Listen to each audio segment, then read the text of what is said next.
Here's how to delete your Gmail account. Deleting your account is permanent. If you want to save your data, check the description below for instructions. First, log into Gmail.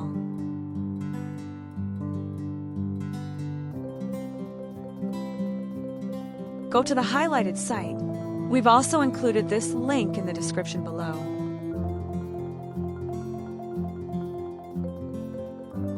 Select Delete your account.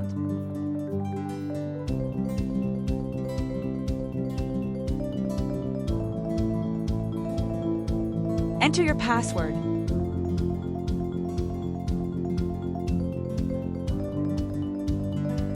Read through Google's explanation of what will be deleted.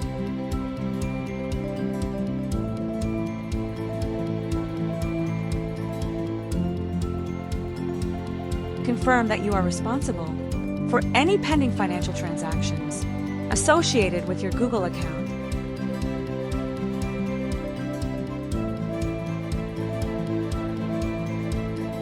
Check that you want to delete the account and all its data, and hit Delete Account. If this will help you, please don't forget to give it a like, and thanks for watching.